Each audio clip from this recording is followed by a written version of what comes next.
Le projet Israël-Palestine, pour mieux comprendre, est une grande aventure humaine créée par l'association AIM. Le but, emmener des jeunes Bruxellois d'horizons différents en Israël et en Palestine pour se confronter à la complexité du conflit et se construire en tant que citoyens engagés. À travers une formation approfondie, un voyage d'études et des ateliers artistiques tout au long de l'année, nous sommes en train d'acquérir des outils essentiels pour développer notre esprit critique et agir sur le Bruxelles de demain. Avec notre caméra, nous allons sillonner Israël et la Palestine pendant 10 jours. À la rencontre de jeunes comme nous et d'acteurs de la société civile qui agissent en faveur de la paix. Salut, moi c'est Flore, j'ai 17 ans, je suis au lycée Émile Jacquemin. Je me suis engagée dans le projet et maintenant je me demande voilà, qu'est-ce que c'est qu'être israélien. Moi je vois ça dans les films et je me dis qu'en fait ils vivent un peu comme nous. Il y a tout ce qui, enfin, ils ont tout ce qu'ils veulent, il y a des hôpitaux, et donc je me demande si c'est vraiment le cas ou si leur vie est complètement différente. Et voilà, suivez-moi.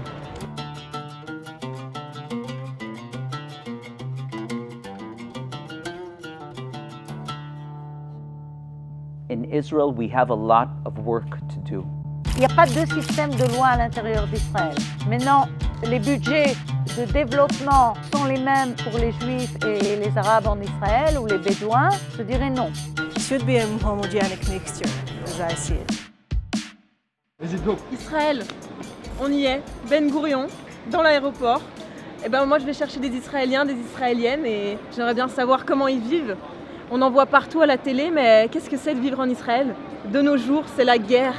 Qu'est-ce que c'est leur vie? Voilà, on va découvrir ça.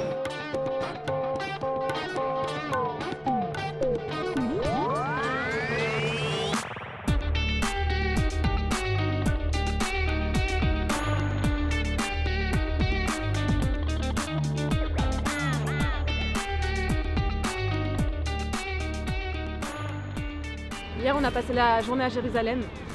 On a commencé par la vieille ville, on s'attendait à quelque chose de puissant, d'hyper significatif pour nous, mais en fait ça a été tout le contraire.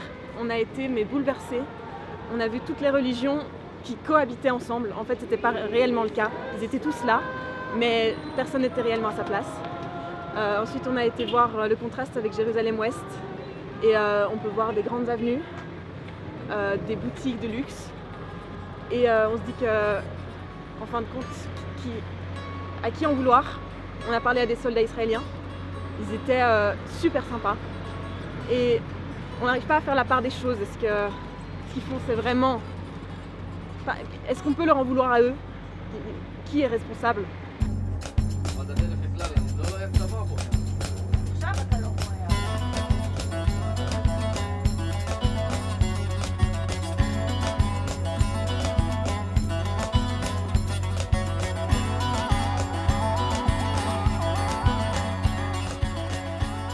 On est dans une école bédouine en Israël. On a rencontré des jeunes qui ont le même âge que nous. Ça m'a vraiment touché parce qu'on a vraiment parlé, on a fait connaissance. Et ils sont vraiment gentils et en fait ils m'ont fait ça et c'est vraiment gentil. On est dans une école sur le territoire israélien. C'est une école de bédouins. Ici on parle arabe. Ils sont tous hyper accueillants. Ils sont très demandeurs de contact. C'est impressionnant de voir à quel point ils sont... en fait, ils sont heureux, malgré tout, malgré le conflit, même s'ils n'en parlent pas du tout. Quand on leur pose des questions dessus, ils préfèrent ne pas y répondre. Mais ils sont bien dans leur école et c'est vraiment chouette à voir. On est dans une école où les sciences sont donc mises en avant et on est dans une des meilleures écoles justement parce qu'on a un taux de réussite qui va dans les 80 à 90%. Je pense qu'ils sont vraiment dans une optique de bouger, de partir autre part. Ils pensent qu'ils n'ont pas de chance justement ou pas d'opportunité ici. It's not really easy to study it in this country. So I'm thinking about studying abroad and living my dream. Un nombre incalculable de fois, j'ai eu comme réponse oui, j'ai envie d'aller à Londres, à Berlin, et j'aurais dit oui, mais vous pouvez aller à Tel Aviv, oui ou non? Et ils m'ont fait oui, mais honnêtement, on n'aura pas les mêmes opportunités que par exemple un Israélien de confession juive, et ils se sentent aussi très vite inférieurs à ces personnes-là, et elle m'a dit même à l'âge de 10 à 12 ans, on commence à prendre conscience de ces inégalités-là.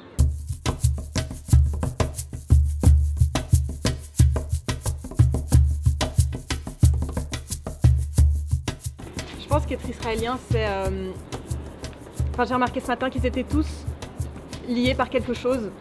Et c'est cette volonté d'être protégés du reste du monde. Ils se sentent toujours en insécurité. J'ai rencontré ce matin 2 filles, qui étaient toutes les 2 juives, enfin il y avait une arabe et une d'origine russe. Et elles me disaient que voilà, si elles étaient ici, c'était pour la sécurité qu'offrait ce pays et qu'elles trouvaient ça nulle part ailleurs, que c'était un réel plus. Certains disaient aussi que pour eux, être israélien, c'était être mélangé à tout plein de cultures et que malgré ce qu'on peut voir, cette séparation, les arabes d'un côté, les musulmans, les juifs, les chrétiens, ils vivaient tous ensemble en harmonie, mais j'ai pas pu voir ça partout.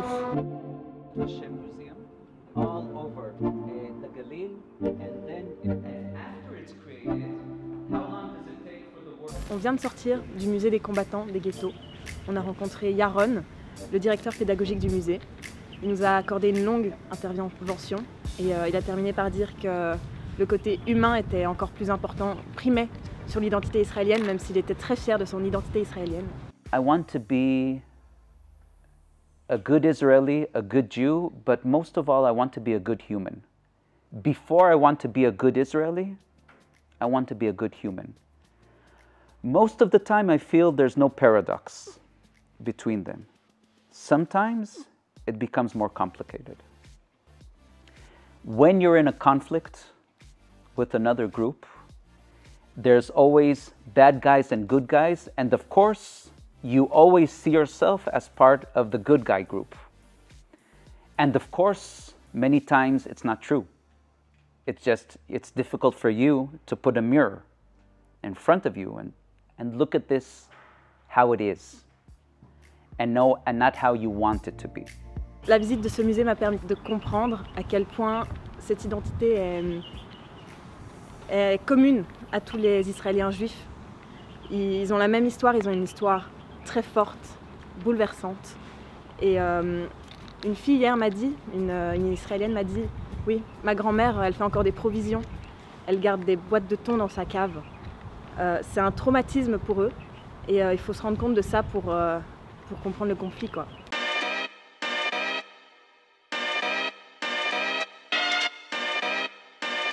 Alors ce matin, on a déambulé dans les rues de Tel Aviv. C'est une ville pleine de vie. Les gens bougent partout. On voit des gens en terrasse. Et alors on en a interviewé quelques-uns. Ils ont tous à peu près le même discours. Tel Aviv, c'est super chouette. Ils se sentent libres. Et on leur a demandé par rapport au conflit, qu'est-ce que vous savez du conflit? Ils ne savent presque rien. Ils sont dans une bulle, même si certains considèrent que c'est pas trop le cas. Ils n'ont pas l'air de savoir ce qui se passe de l'autre côté de la ligne verte.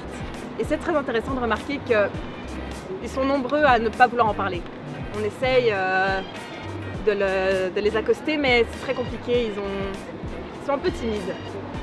C'est vraiment une chouette ville et j'adore. Do you find that Tel Aviv is a bubble? Like, yes, I think it's a bubble. Because outside there are crazy things happening and we don't feel it. It's not a bubble, it's just more like being connected to a different part of the world. It's not easy to live here. It's an expensive city, but it's a very beautiful city. It's an interesting city, and I really like to be here.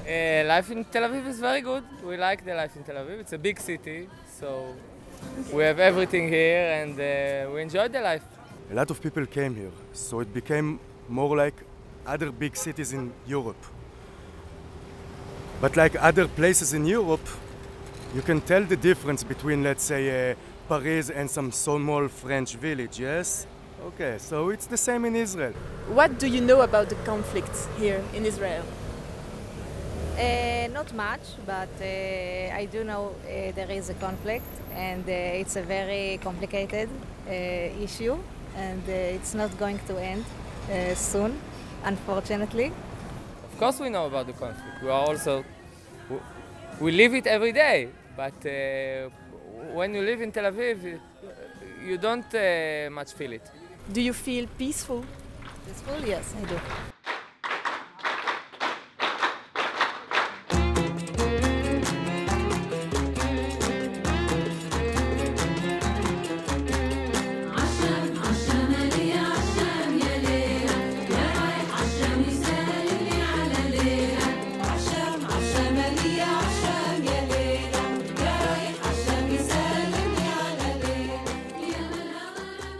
Être israélien, c'est difficile. C'est vivre dans une société polarisée.